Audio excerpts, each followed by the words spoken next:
All right, guys. So I'm just going to follow on from the previous video that I was recording with Dr. Pirie because Zoom stopped working. But she was partway through talking about the Amorous Prince, and hopefully can continue on that subject. Hey. After The Amorous Prince, her most famous play that I definitely recommend looking at is The Rover. That was one that was performed by the RSC in 2016. And it is in this play that you start to get those female characters that I was talking about earlier, that Aphra Behn was so good at writing, female characters who want to be on the same playing field as men, who want to be able to do the same things that men do, because it is about two sisters fed up with their father and brother trying to tell them what to do. And so they disguise themselves, they put on masks and costumes, and they sneak out of their house in the middle of a carnival season, in the middle of a major festival that was happening in Naples at the time. One of the sisters is looking for love. She's looking for the love of her life, who she knows is out there. And the other sister just wants some fun. She wants to see who she meets, see whether she can find a man who she thinks is good enough for her. And they run into a group of Englishmen who have watched in Naples and are out on the town partying. And the whole play is about this sort of party that's going on and their relationships. Okay. Just lost a second of you there, and we've got back to our previous problem where it's picking up my mic again. I think we did probably get the gist of the Rover from that. So what would be the third play? A slightly different one. It's called Abdulazza, and if any students have read Othello and are very interested in the portrayal of race and race relationships in British history and European history, this one is a very interesting play. It is about a Moorish prince, a black prince, who has been brought up in captivity in the court of Spain. And as a grown-up, he is sick of being captive, he is sick of being a slave, and so he plots to overthrow the Spanish courts. And this is an interesting play because Aphra Behn is engaging in lots of the racial stereotypes and tropes in her portrayal of Abdulazza. If you studied Othello, then there's lots of hallmarks of how black characters. Okay. My speaker is apparently not working. Yeah, no, I could. Yeah. My speaker. I've got a notification at the bottom of the screen saying my speaker is not working. How is it? At the moment, yeah, it's fine. But you on Abdulazza, you went very skew with. If you ideally go through all of that again, because I think actually that's probably where we'd connect our curriculum in terms of all of our students on both of our courses study Othello. Hey, Abdulazza is a very good one to look at if you are interested in Othello, because in Abdulazza it is about a black prince, a Moorish prince, who, when he was a child, was captured by the Spanish court, and the white Spanish killed his father and took control of Spain. And they have brought up Abdulazza since as a child soldier. And he has risen through the ranks and become a general, similar to Othello in that respect. And now, though, he is sick of serving the Spanish court and he wants his court back. He wants his throne back. And so he plots to overthrow the Spanish court. And it is all bloodshed and violence and lots of swords and poisons and plots. And it's a very exciting tragedy in that respect, but an interesting one in terms of the villainy of the main character. What Behn does is she presents what looks on the surface to be your stereotypical black villain of sort of other Shakespeare plays like Aaron Andronicus Moore link, in yeah. Titus Andronicus and things like that. She looks as if she's doing the same thing, like she is using those same racial stereotypes. But then you look at the play a little bit closer and you realize that not only does she often underplay the color of Abdullah's skin, she presents him as a very sympathetic character. He talks a lot about his right to the throne. She makes him a very legitimate contender for the throne. He is not just a slave that wants to get rid of his white masters. He is a prince, he's royal, and despite his race, Aphra Behn seems to, agree with him and say, yes, he is royal, and maybe the white European Spanish, were wrong, what they did to take things away from him. So it's a really interesting look at a different kind of look at racial politics in the late 1600s, and one that probably has a lot of crossovers with Othello, whether sort of it'd be interesting for you to read it and think whether they think the portrayal of Abdullah is a racist one, or whether there is something in the portrayal that is unexpected in terms of how Ben seems to side with the villain of the piece as he looks to be. It sounds very much, in terms of what you're saying about his portrayal, that actually he'd map onto what Stephen Greenblatt talks about with the last of the Shakespeare tyrants in his book on sort of tyranny in Shakespeare. Oh, I have not read it, but there is so many parallels, especially because I think Abdullah's is not an original piece.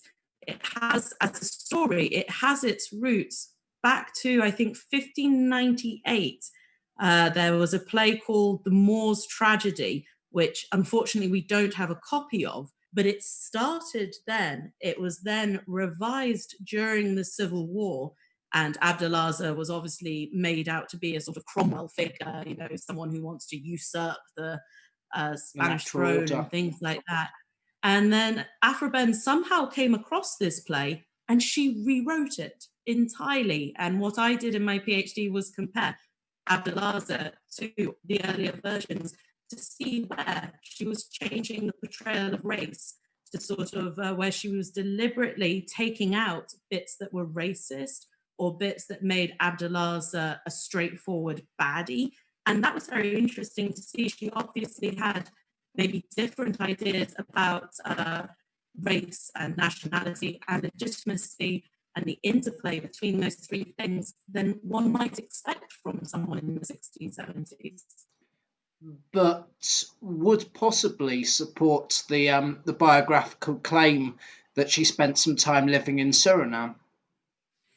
Definitely, and there's also a crossover there that when she was in Suriname, she apparently witnessed this slave rebellion, and we know this because she wrote a short story, a novella called Orinoco, which is all about the West African man who apparently led this slave revolt in Suriname, and she is full of praise for him and furious at the way that he is treated by the colonizers, by the slave owners.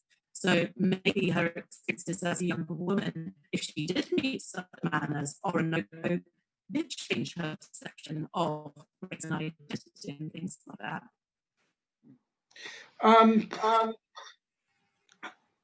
So if a student was going to sort of pick one of those three Aphra Behn plays, you also actually thinking just in terms of sort of generic convention.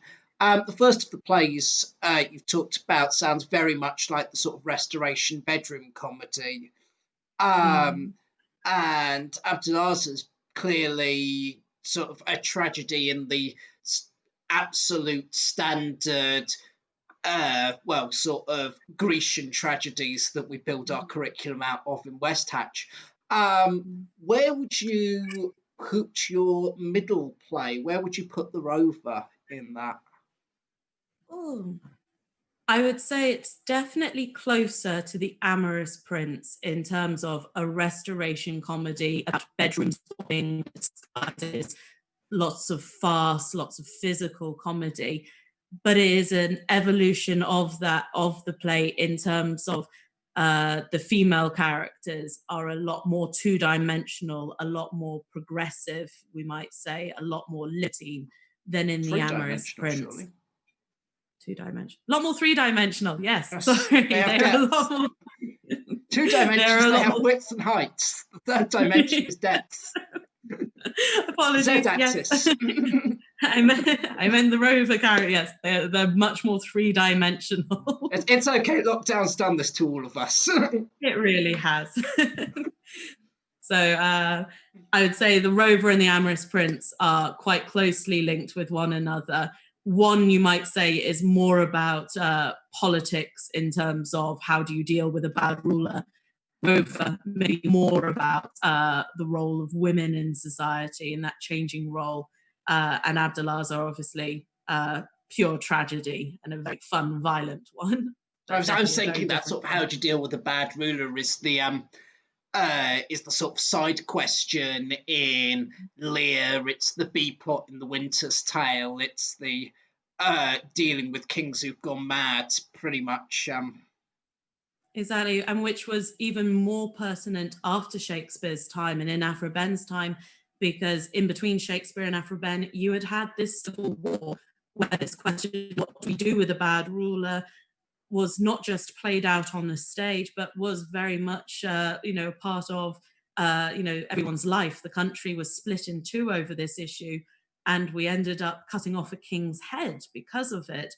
And so for Aphra Behn, writing about how do you deal with a bad ruler, it had a very pressing, very frightening, very real life context. Everyone in Aphra Behn's day was terrified of another civil war. So whenever there were criticisms of Charles II, there was this fear that how do we get Charles II to behave himself better? And what do we do if he refuses to behave himself better? Do we have another civil war? It's a very, despite all the partying and all the fun and games that were going on, it was also a very tense political time with this sort of nightmare of the Civil War hanging over everything still. I've always been sort of really curious in the in those sort of interlinked biographies, that of Charles I and Charles II, that Charles I in captivity awaiting execution was planning his next palace. And Charles II, on assuming the throne, seemed to have learnt nothing from that. Charles II, interesting in that I think that he definitely had his head screwed on a lot better than his father. But one of Charles II's downfalls... Interesting choice of metaphor, of course. I know, yes, that was unfortunate. That was an unintentional pun, I promise. But what Charles II struggled with when he came back from exile and assumed the kingship was a question of loyalty always.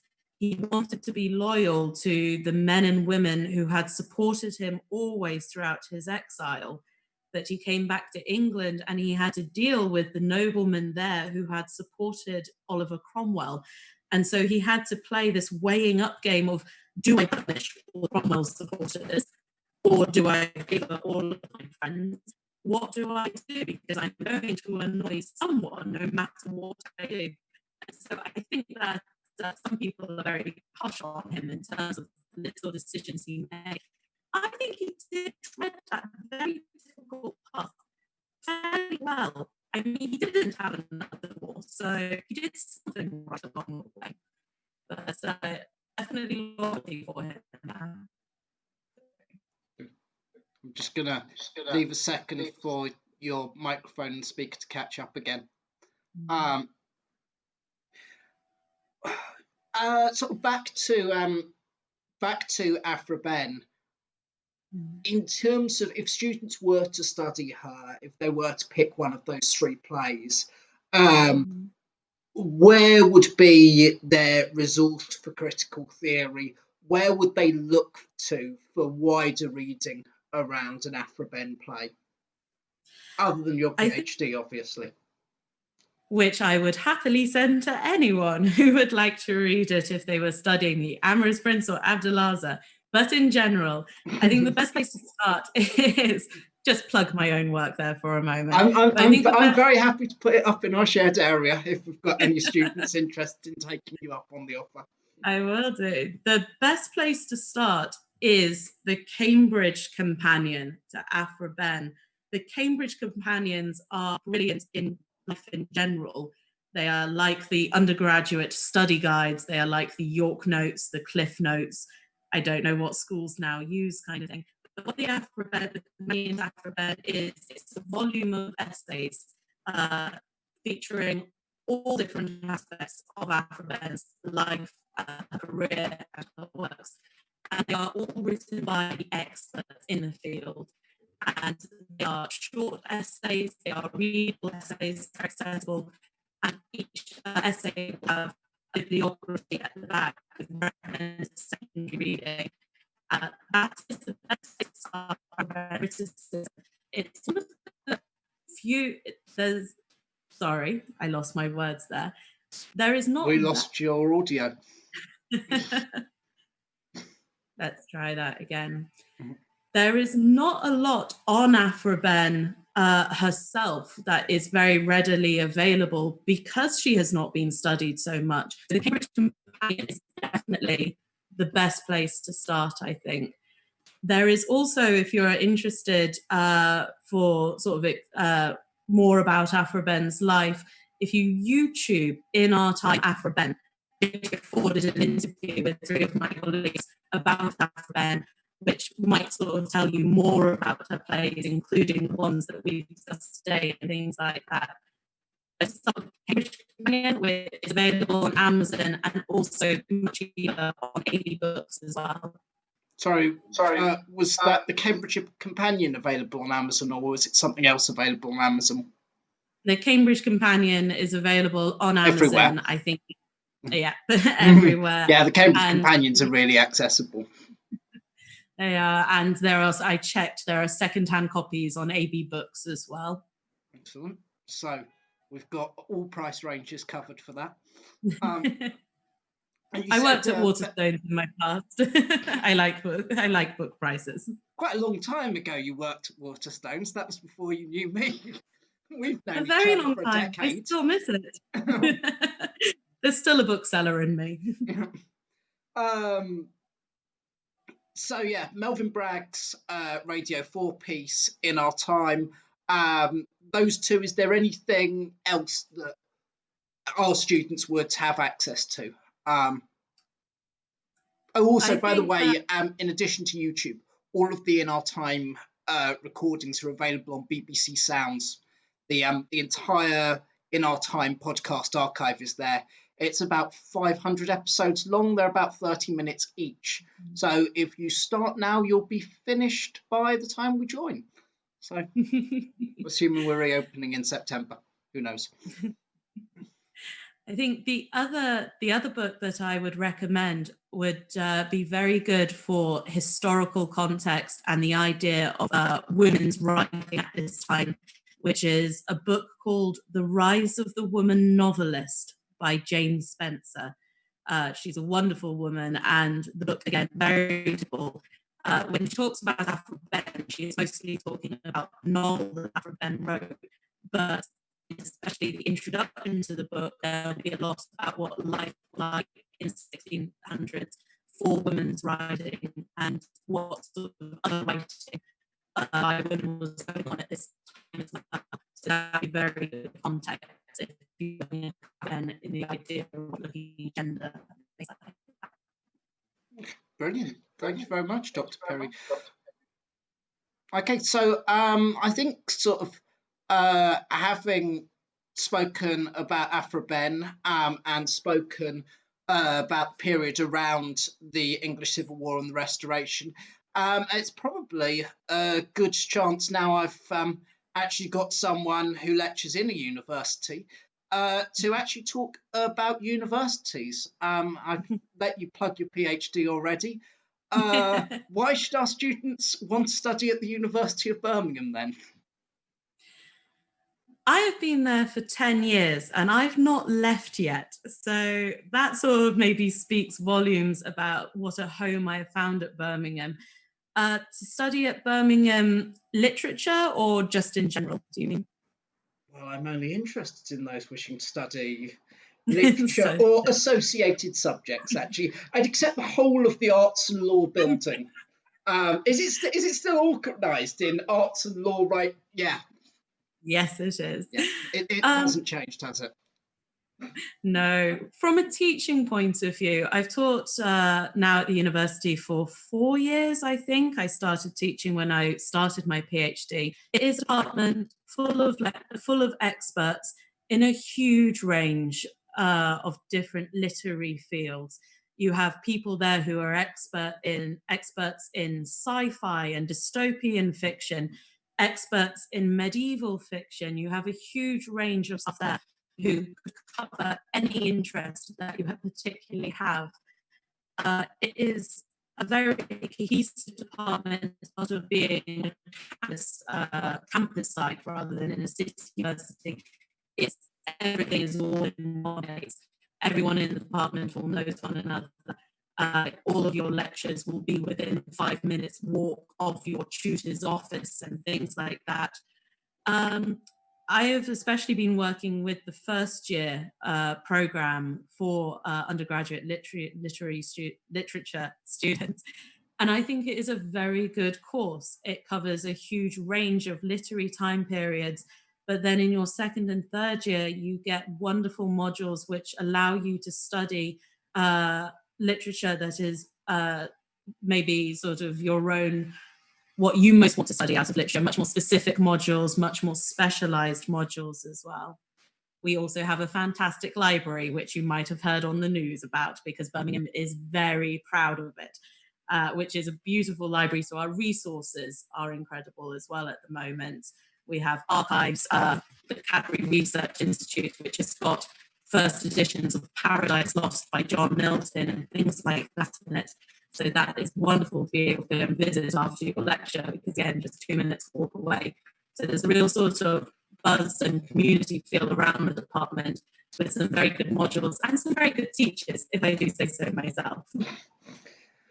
And I'm sure your students would say that of you.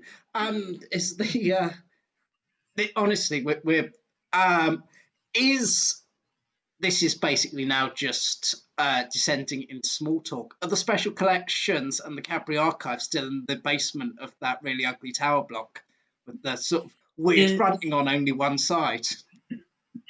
it is. One thing about Birmingham's campus is it is in many ways a lovely campus. And then every so often they've gone a bit crazy and they've hired an architect who God knows what they were thinking about, but you do get amongst all of these beautiful red brick buildings, ugly monstrosities like the Muirhead Tower, Yeah, that's which the is one. just a skyscraper. Yeah, Muirhead Tower, Yeah. which is just a very ugly skyscraper. However, underneath the Muirhead Tower, you have got this wonderful Cadbury Research Library, which includes those first editions and things like that. It's a very ugly building, beautiful books underneath it. I think what happened there was that the university was built properly in the 1890s, and then at some time in the 1960s they decided they'd build another university on the same site. They are trying desperately to get it back to the sort of 1890s feel with there's been lots of construction going on at the moment. So we now have a very beautiful park in the middle of campus, which is huge. So they've spent a lot of money on that, on making the university look even prettier and improving its resources. So unfortunately, we've not been able to enjoy the park this summer, obviously, because of being locked indoors. But it will be there for next summer. Um, and just sort of one question to round us off. What should students going to your university or any university from West Hatch know before they leave our care? I think the most important thing is to prepare for your first semester as much as possible over the summer. Do not wait until Freshers Week to find out what your reading lists are. email the departments beforehand, ask the departments for your reading lists for your specific modules so that you can make a good start over the summer. Because when you are studying literature at school, you are maybe doing a couple of texts for a whole term. Is that right? Yeah, typically about that. We tend to teach about 2 side by sides. Our heaviest term has 3 in, or our heaviest half term. The difference with studying literature at university is you will be doing It's a a text book a a week, week, Kate. Yeah. a text a week, or a text every 2 weeks. It is very difficult, even if you are an avid reader, to read one book in a week when you have so much else going on. So get your reading list in advance and read your primary texts, especially over the summer. You will thank yourself for it when in week 3 of the semester you feel like you are drowning in work. Get ahead early. That is definitely my advice to anyone starting university in any degree program. Don't wait until the start of the semester to start your work. Okay, brilliant. I think we've used up enough of your time, Dr. Pirie. Thank you so much for agreeing to do this, and for joining us. And it's been really good to talk to you again. It's been lovely to talk to you as well. Thank you so much for asking me to talk. I love Aphra Behn, so any opportunity to talk about her, absolutely love doing. So hopefully I might have inspired students to go and find out a little bit more about her. Brilliant. Thank you very much. Right.